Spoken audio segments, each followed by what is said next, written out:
I'm really curious about your work with education, and we've been talking a lot in our kind of weekly discussion groups about applications of contemplative practice, or engaged Buddhism as a kind of a general, but very diverse category. So I was wondering if you could tell us a little bit more about um, how you apply Buddhism within a kind of an educational framework. Yeah, it's a really big topic. I'll try and be very as succinct as I can. I'm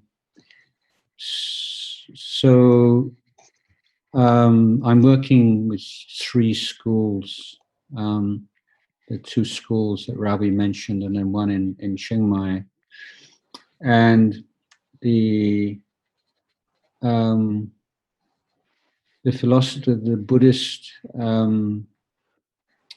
philosophy of education, as it were, is based on applying the threefold training of Sila, Samadhi, and Panya, which, I don't know if you're familiar with that, that's sort of telescoping the Eightfold Path into a training of Sila and then Samadhi, Panya.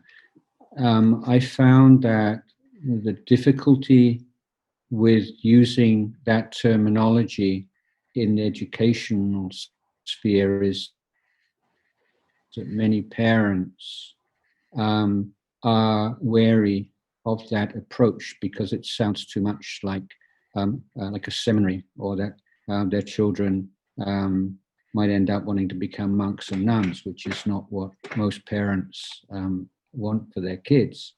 And that's not the idea of the school or this system either. So I looked through the Buddha's discourses looking for another way of expressing these same principles. And I came across a teaching what's called the Four Pavana, that's Bhavana, or four kinds of development, which is basically just recasting the same principle, but it's expressed as an education or a development of the relationship of the human being to the material world. And then secondly, the relationship of the human being to the social world.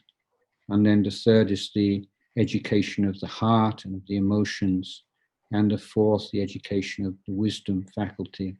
And I found that provided a more modern way of talking, which wouldn't lead it to be a very kind of narrow or elitist kind of approach, which would put off many people who are, let's say, they're Buddhist, but they're not sort of really devoted meditators or practitioners.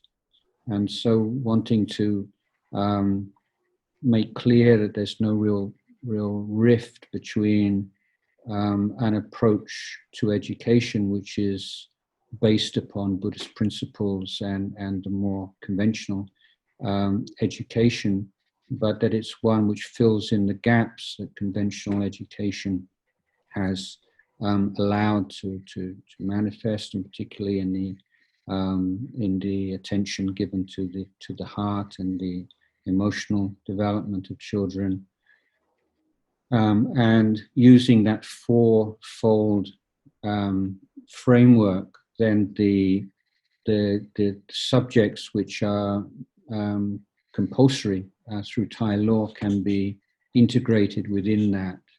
And so the sciences would go into, most of the sciences, into the relationship between human being and the material world. So from that basis, then further develop that. So in the first of those four categories, the development of the relationship between the human being and the material world, the first would be the relationship of human being and their physical body. So that would include things like nutrition or sex education and biology and sports.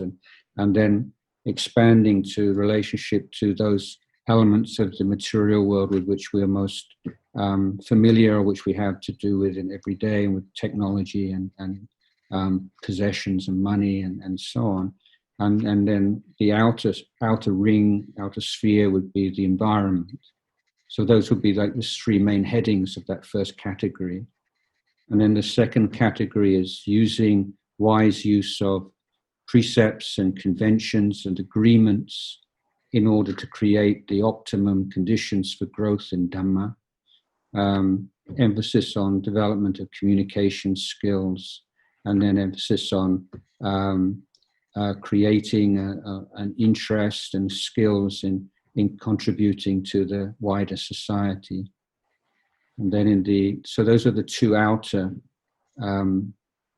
we have these kind of phrases like two outer, two inner. So those are the two outer categories, and the two inner would be particularly teaching children how to protect their minds against the unwholesome dhammas of anxiety and depression, stress, and so on, and how to develop wholesome qualities of mindfulness and kindness and compassion and self-motivation and patience and so on. And then the fourth category, the wisdom category, is starting off with basic critical and creative thinking skills and going on to some more specific Buddhist contemplations. So that's the overall structure, but it's not just what's being taught, but it's the whole idea of the school as being a school of learners. So there are texts in which the Buddha refers to the Arahant, or the fully enlightened human being, as a graduate.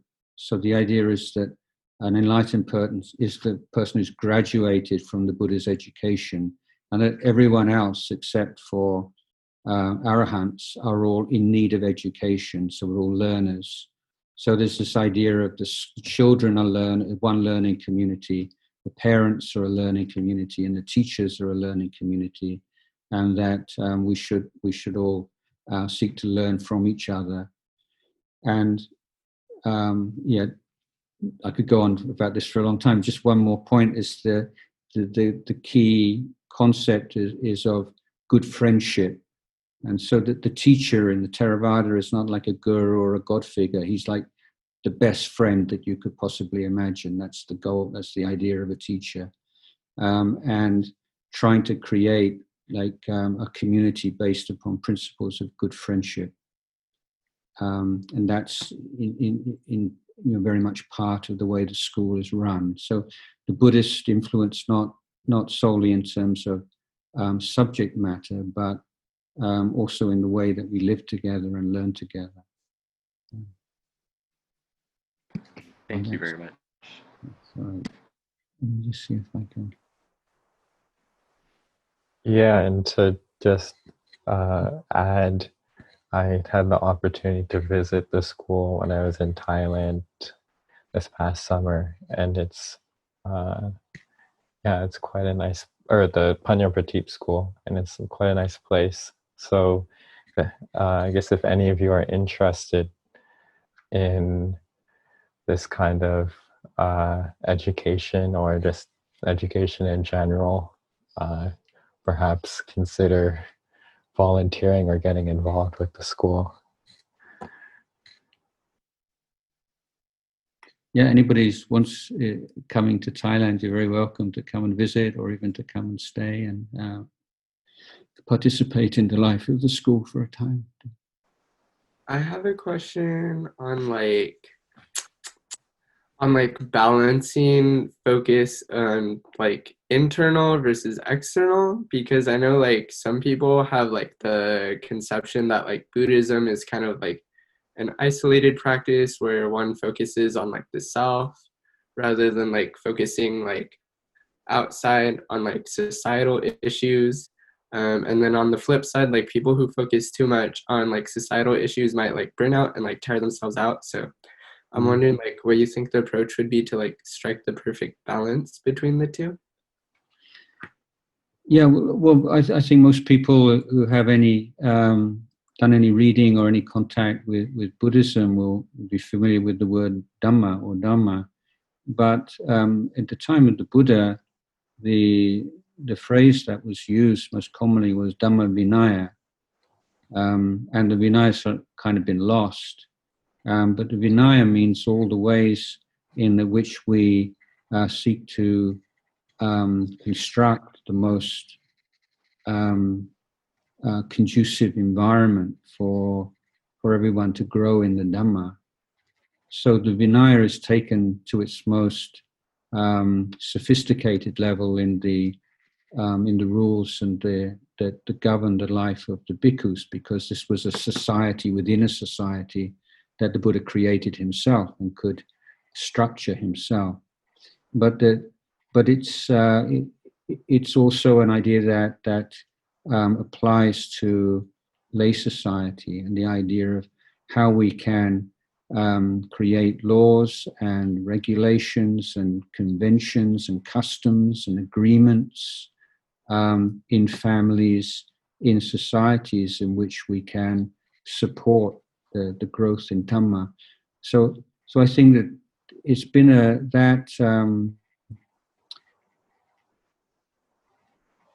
as being like exclusively or overly focused on the individual is much more a comment on the transmission of how Buddhism's been transmitted to the West and the aspects of Buddhism that have been taken up by people in the West, rather than the original vision of the Buddha, or as you can still find it practiced and experienced in some parts of Southeast Asia to this day, or speaking about the Theravada school.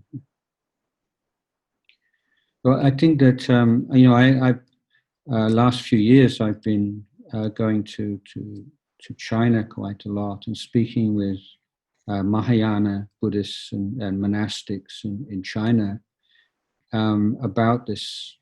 How far to go out to relieve suffering in the world, and often the Mahayana Buddhist friends will say, there is this kind of image of the Theravada Buddhists as kind of selfish and only involved in their own welfare.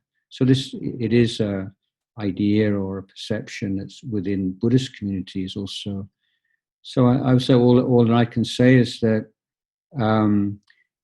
as we understand it, the Buddha said that self-development and development of the community have to go hand in hand, and that they mutually reinforce each other, and that if you want to contribute to your community, you have to know how to look after your own mind, because I'm sure you've met people who get really passionate about doing something about injustice in society or some environmental issues or whatever, and throw themselves into it and then completely burn out within a year or two. And so they're unable to sustain that kind of commitment over a long period. Whereas if someone is also looking after their heart, training their heart, and being mindful and patient, and then they have the resources to be able to deal with all the challenges of helping others in a way that will prevent them from getting burnt out. Also, I think that a big problem with groups of well-meaning individuals in NGOs or in any charitable foundation tend to be attachment to views and opinions, and everyone gets very particularly passionate, when there's the idea I'm right and this isn't just for me, this is for everybody, this is for the country or for the planet, and everything becomes turned up to 11, and having that meditative perspective on views and opinions and how attachment works and how poisonous it is, I think that also can help, can mean a much more constructive engagement with others, and again to be helping in long term rather than just a short-term burst of enthusiasm. Thank you. That was very insightful. I guess I have a follow-up to that, if that's okay. Yeah, we read your text on love in preparation for this session, and yeah, you talked a bit about how kind of passion for a cause or a country or something like that can like give us meaning and like what you described just now, but it can also kind of burn us out and rob us of wisdom. And I guess we've been talking in our discussions about a lot of current events, specifically what's happening in the United States and what's happened as a result of coronavirus, kind of these various injustices. And I guess I was wondering, when these emotional reactions are so strong and we feel so strongly about the issue, how do we how can we better see the other side, or kind of avoid having these one-sided perceptions of especially when we're like really passionate and inflamed by something that we see is wrong in the world? Yeah, I mean, this is I think again our ability to do that is enhanced by meditation practices in which we're learning to take a step back from views, opinions, thoughts, emotions, and being aware of just this flow without an owner. And so that kind of less identification with our own views and ideas and beliefs and fears enables us to open ourselves up to other opinions and views, and also to see them as being selfless, as not, not to make sort of demonic figures out of demonic behaviors, not to solidify that thing and create this world of bad people, and because that can be very depressing apart from anything else. But I think that it's very common that we tend to make straw men and look for the weakest and the most despicable kinds of expressions of views and beliefs that we disagree with, and that it's good to try and say, well, who is the most intelligent and the most articulate person who expresses the kind of views that I disagree with, and really listen to them and say, or something that you find just, how could anybody possibly think that, or then you think, well then that is it's a really good challenge to think, how would it be possible to consider that as a rational and reasonable view or action? Because in many cases those people do feel that what they're doing is rational and reasonable, and how do you get to that point, and what are the premises, the beliefs that you take on board, and which will make that kind of view seem reasonable, because it's usually within the context of a larger belief system. And I think that when you can deconstruct these things and see them in terms of thoughts and ideas which are based upon beliefs which are based upon, and then it just takes a lot of the kind of the poison out of it when you see people, as you say, behaving in these terrible ways, and to see the fear and the anger and the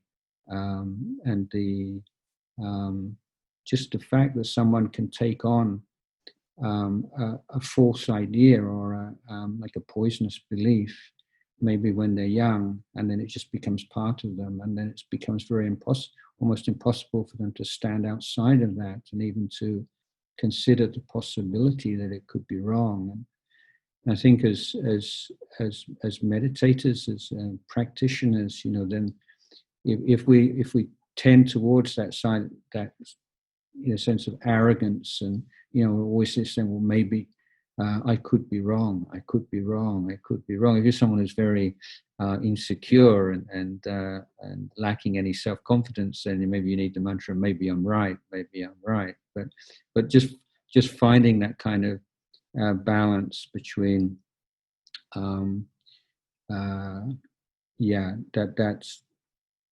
that sense of being right and just seeing that that's probably a major cause of conflicts, this sense of being right. And in fact, some years ago, I don't know if you ever, I'm afraid I can't remember the name of the book, but some scientists had, cognitive scientists, I guess, had isolated a particular area of the brain which is associated with absolutely unshakable confidence or belief in something.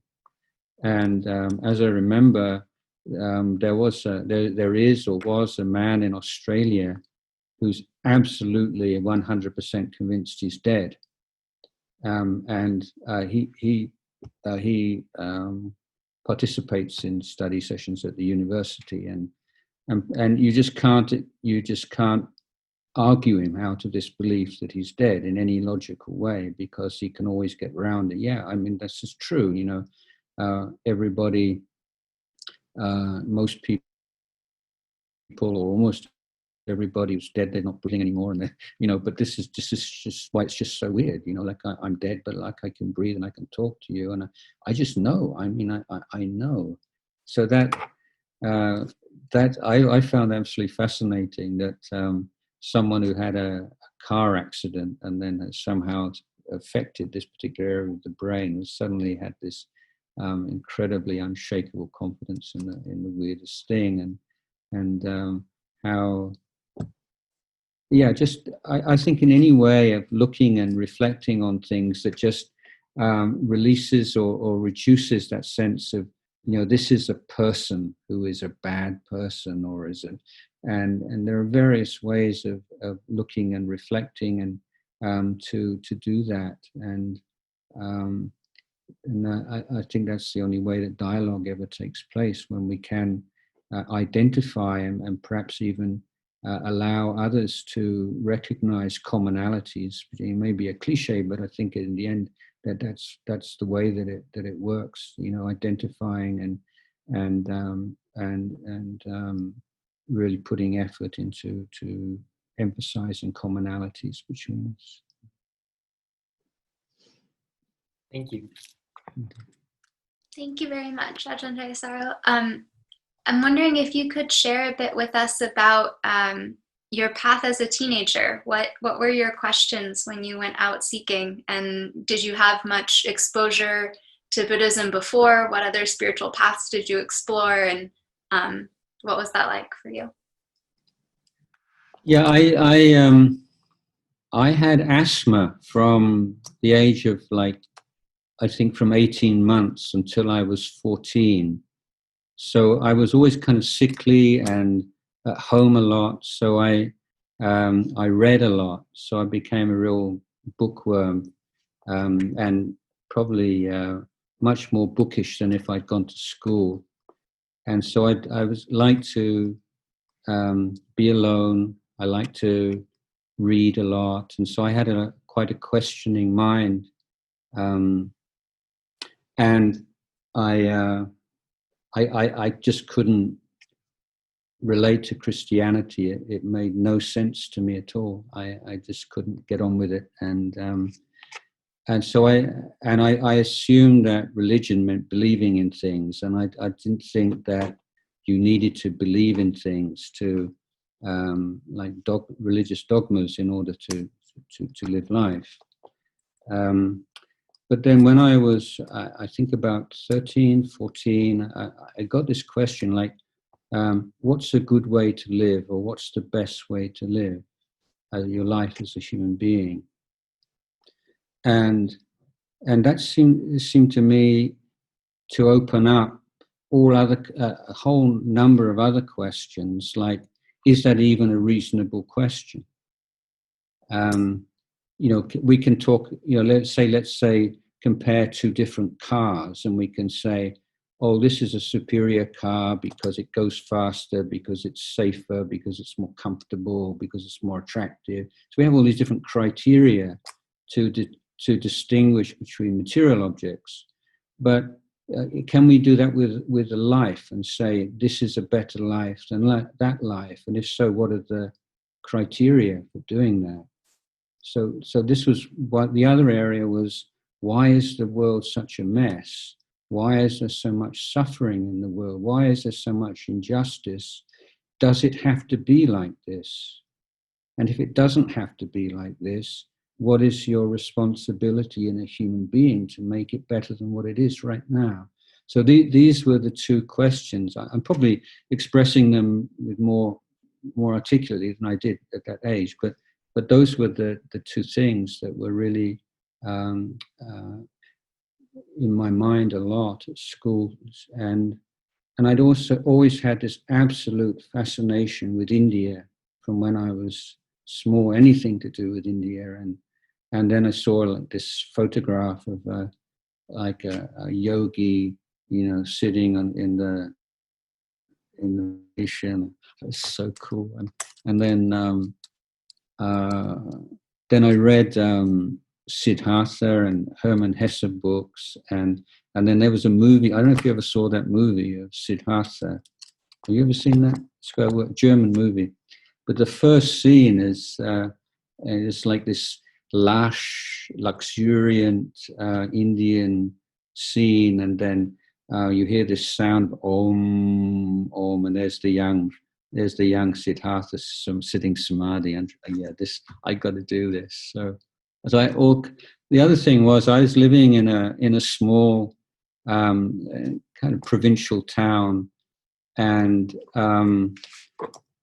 I was constantly looking for a peer group. I was always a bit, not quite fitting in with everybody else, and it seemed to me the only group that I had any kind of sense of connection with was the hippies. And so everything all came together with like the love for adventure and to test myself and to learn about life and to with this the hippie trail to India. So after I finished high school, I worked in a building site and in a warehouse and made some money, and then set off overland to India. And I had many adventures, and I was altogether in India for a year, and visited different ashrams, and was in Bodh Gaya for a while, and when unfortunately when I went to MacLeod Ganj, where the Tibetan community is, I had hepatitis, and I just wasn't up to it really. And also I have this. Have you ever heard of aphantasia? Do you know what that is? It's only had a name for a few years now, but it means where your brain is completely incapable of creating images and colors. So I have zero imagery in my brain, and it's just people just starting to talk about this now. It's this kind of like a new thing. You can look it up on Wikipedia, aphantasia. So this was a huge obstacle to Tibetan Buddhism and visualization. I can't do this, So I was very attracted to the straightforwardness and the simplicity of Theravada Buddhism. So eventually, almost 2 years later, I got back to England, and I got a bit lost, and one thing to another. I went on a meditation retreat, and the teacher had been a monk in Thailand, and in his Dhamma talks, he would talk about the time that he was a monk, and I thought, well, that's exactly what I've been looking for the past 2 years or more, and thought, yeah, obviously this is exactly what I need to be doing. So that led me to come to Thailand. I think I left out an important thing earlier. The first book I came across on Buddhism was The Way of Zen by Alan Watts, And many of the monks that I know and people of my generation, I have a great deal of gratitude to Alan Watts, because his books were really instrumental in inspiring many people to begin spiritual path. And I remember just reading first couple of pages of that book sitting on a park bench in Cambridge, and just absolutely, yeah, just no question, this is it, and it wasn't like this is a kind of exotic Asian philosophy. It was just like absolute common sense. There's just no doubt about it. Yeah, that's kind of just a potted version. Thank you very much. Yeah, okay. I was wondering if you could comment more on the student-teacher relationship, either in Buddhism in general or in the Theravada tradition in particular. Yeah, it's a follow-on point from the previous question, in that apart from my realization I wouldn't be able to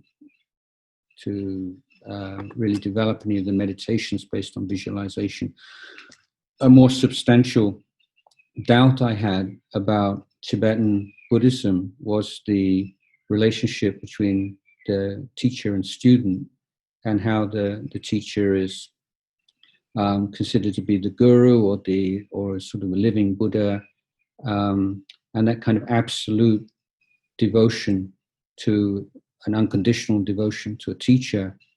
I found that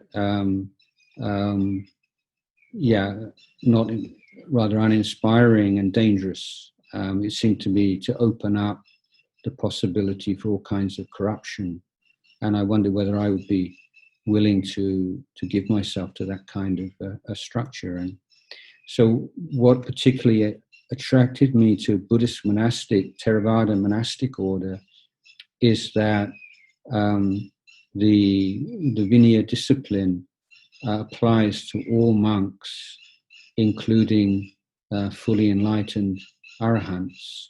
There are no exceptions. So there's not this idea that you reach a certain level and you don't have to do all this stuff anymore. You don't have to keep all these rules anymore, because your mind is free, and whatever you do is per se enlightened behavior, and it shouldn't be held up to the norms of everyday behavior. You're something else and above that now. What I liked is that in this tradition, then the teachers keep all the rules, even if they don't personally need to do that, but in order to be a good example to younger monks. Now, if you're a young monk and you start, a lot of the rules are really kind of irritating, and you think, I don't really need to do this. What difference does this make ultimately? This is sort of the way your mind works. And then, if you've got the teacher, you say, and then when you get to that level, you don't have to do it anymore. So maybe I'm at that level already, and maybe I'm just, that you can kid yourself a lot. But then when you see a teacher who keeps these rules with with real scrupulosity and really carefully, and then you think, well, if he keeps it, then what possible excuse can I have for not doing that? And so that's a protection for young monks, and one of the rules for a new monk is that if he sees his teacher misbehaving, he has a duty to, with great respect, to admonish or to express his disease at what he's seeing. So there are kinds of checks and balances built into the hierarchical monastic system by the Buddha to prevent those in power from taking advantage of those under their guidance. And I was very impressed with this, and I felt that it created a system which, while not absolutely kind of bulletproof, there'll always be some corruption, but as far as possible was set up in a way to minimize or to prevent that whenever it's possible. And so over the years, I would say over the past 40 years, there have been so many of scandals in Buddhist and spiritual communities because of this lack of clarity about the relationship between students and teachers. And so for a monk, for instance, we're not allowed to be alone in a room with a woman or to speak more than absolute minimum number of words without another man present. So that these are there are all kinds of rules which are meant to prevent even the possibility of gossip or malicious, malevolent kind of slanders that have to be very, very careful to maintain the integrity of that connection between, particularly in a sort of heterosexual sense, between male monastics and female teachers. But whenever a spiritual teacher is someone who has that kind of power and charisma, and it can be very intoxicating for new students particularly, and that's why spiritual teachers need a very clear-cut moral standard to prevent that relationship from being distorted or corrupted. And the same would work for with a female teacher and a male student, I'm sure. Thank you. So, sorry. So maybe just to add, to return to something that mentioned before, is the idea of in Theravada of the teacher is of what we call the Kalyana Mitta, or is the good friend. So it's like the best possible friend, is someone who keeps you from doing stupid things and gives you guidance, and when you're about to lose it, and then cheers you up and encourages you when you're discouraged, and shares knowledge and understanding with you, and is basically your spiritual welfare is his or her number one concern. That would be the idea of the teacher. Hi, thank you. Would you be able to expand a little bit on what type of a friend Ajahn Chah was? Yeah, for me, he fulfilled all of the criteria for the spiritual friend. So there are various levels. So in everyday life, the Buddhist idea is that we will strive to be good friend or Kalyana Mitta to those around us, but in different ways. So to try to be a good friend to our parents, to be a good friend to our spouses and girlfriends and boyfriends and our colleagues and so on. But in that sort of special or most elevated form of the good friend or the Kalyana Mitta, the Buddha spoke of 7 characteristics, and I feel that Ajahn Chah, at least for me, fulfilled all of those. So the first is that the Kalyana Mitta just gives rise to feelings of great love and affection in the student.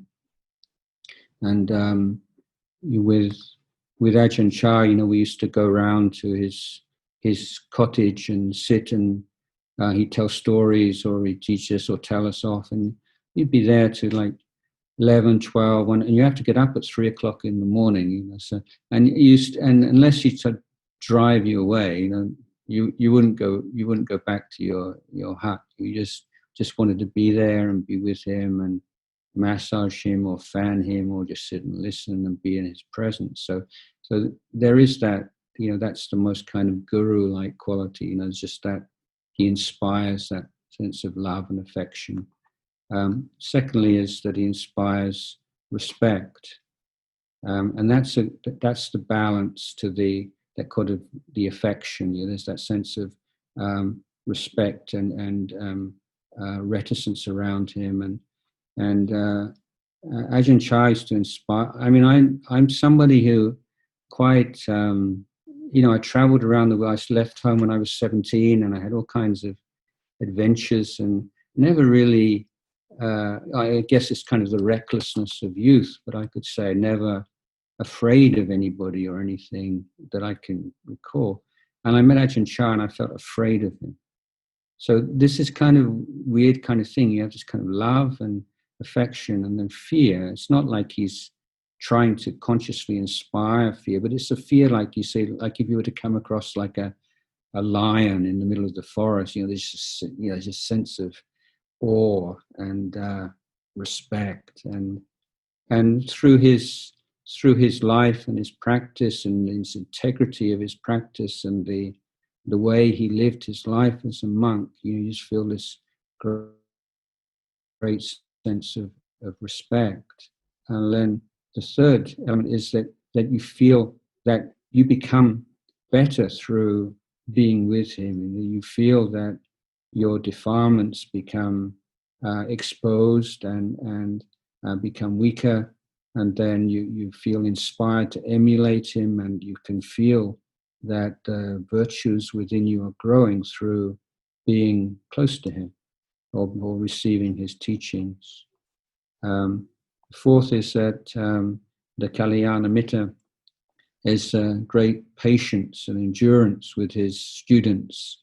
So, students can get they can be stubborn and opinionated, or they can be very clingy and they want to attach, or they want to sort of compete for your attention and so on.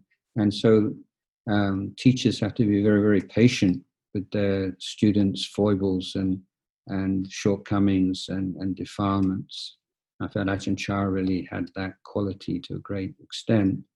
Then he's someone who can express the Dhamma in a way that is appropriate to each individual, each group of person. There's not kind of a fixed way of talking, but one which takes into account the background, the spiritual maturity, the needs of each person that he speaks to or teaches, and is someone who can express the most profound principles of Dhamma in a very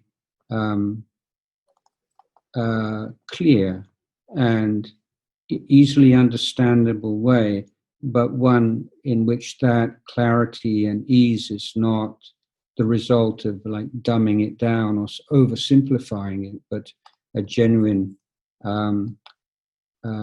translation of something which is very subtle into similes and metaphors and language that an audience can easily grasp. And the seventh quality of the Kalyana Mitta is he never leads his students astray. He never has any kind of personal agenda. I want to be powerful and famous and to take advantage of his students in any way or form. So those are the seven qualities of the Kalyana Mitta on the level of the spiritual teacher, which laid down by the Buddha in the discourses. He inspires love, respect, emulation. He lifts people up. He's patient. He's a skilled communicator. He knows how to express the Dhamma, profound Dhamma, in ways that are easily understandable. He never takes advantage of his students. So that's pretty sums up Ajahn Chah for me and those qualities. Yeah. Thank you.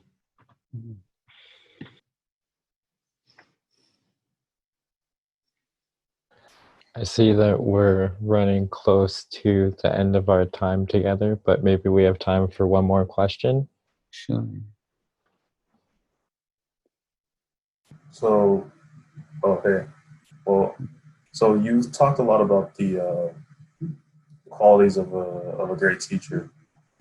I'd like to hear some more about the qualities you think are important for great students. Yeah, good. Also, the importance of finding like a great teacher. First of all, there aren't that many great teachers around, and even if there are, even if you have the great good fortune and accumulated merit to find a great teacher, it's not always the best thing for you. Sometimes great teachers tend to be famous and they have a lot of people around them, and there can be a lot of pettiness and competition. And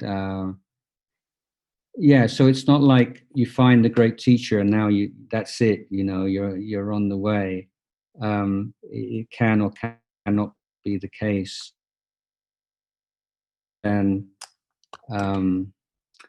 making that because I've been in Thailand for 40 years now, and I've just seen so many people on this quest for a perfect teacher, and then they end up completely discouraged, or wherever they go there's this fault-finding mind, and they're always disappointed in some area or some aspect, if not the teacher, then of the place, the monastery, or of the people around the teacher. And so as an attitude, that I need a great teacher, I'm not really in support of that. I mean, if you do, then great, but not necessarily great either. What I think is important is a teacher where, as I mentioned just now, as you feel that there's progress being made, that greed and hatred and confusion and doubt and jealousies and all these kind of negative mental states are over a period of time waning.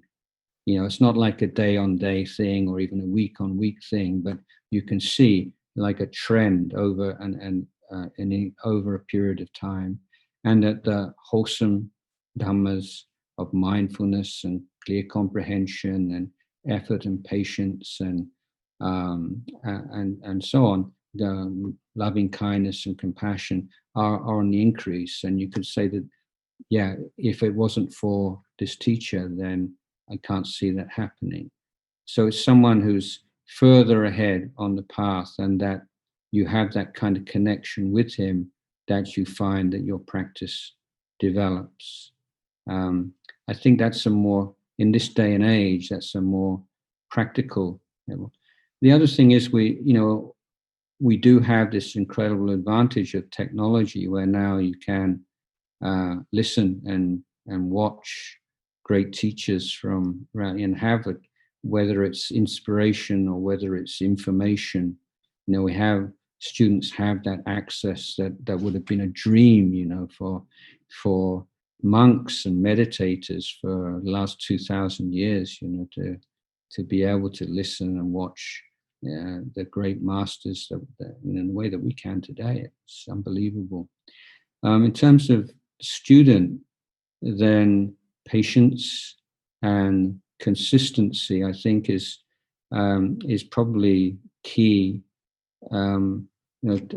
Often it's a trap is to really go on a retreat or something and really put in sort of a heroic effort for 10 days or even more, and then let it sort of all fritter away, and then go back and do another retreat and let that fritters away, and then in the end you sort of lose your confidence in the practice, and the just maintaining a steady practice, day in, day out. That's in the long term. That's really important, and maintaining that interest in learning from whatever happens in your life. It's all there to be learnt from. So that stance and that attitude of the student in every area of life, learning how to be a human being, learning how to be a man, or learning how to be a a son, or how to be a boyfriend or a husband or a father. There's so many things, and just looking at those things as like lifetime tasks that we're learning.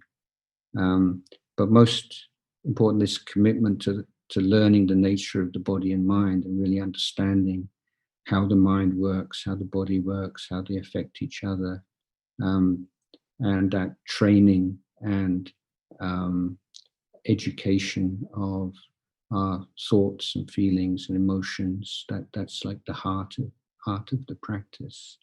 And the more you look, then the more you see. And the classroom, if you like, is the present moment. So it's not like you're in the present moment and that's it. Now you're a spiritual adept. But the present moment is the environment, it's the classroom in which you can do the work. So unless you can learn how to be in that classroom of the present moment, then there's nothing really profound taking place. So a lot of meditation practices are just learning that skill and that ability just to be in the present moment for a considerable length of time, because that's when you really start to penetrate into the nature of things and to extract all this sort of wrong ideas and assumptions and attachments that we've accumulated over many, many lifetimes. So I say,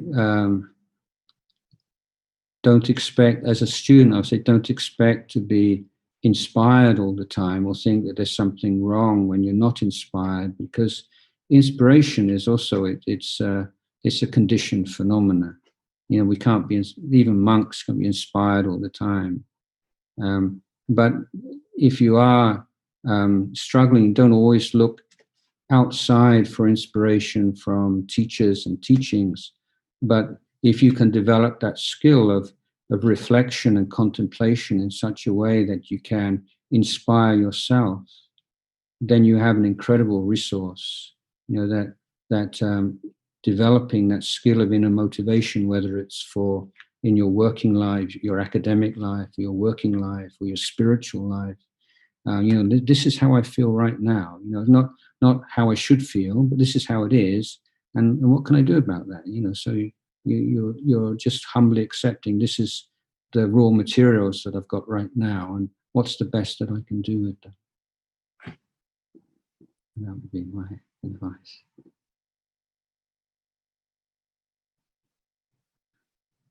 There's I don't know if you ever read the story or heard the story about Einstein.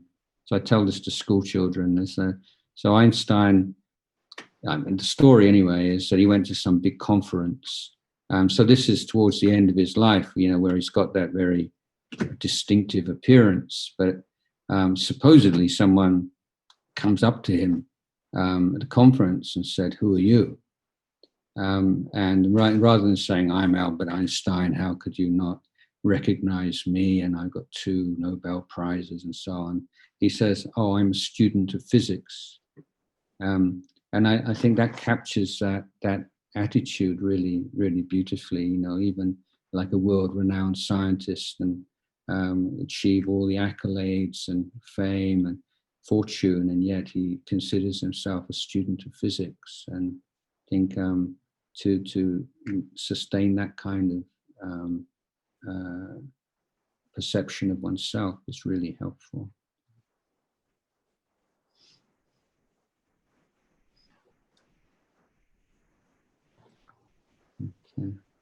Okay. Well, thank you so much on behalf of, I think, all of us and the Buddhist community at Stanford. Thank you so much for coming to speak with us and lead a meditation. And also thank you to the host center of Buddhist Studies for co-sponsoring this event. Yeah, thank you.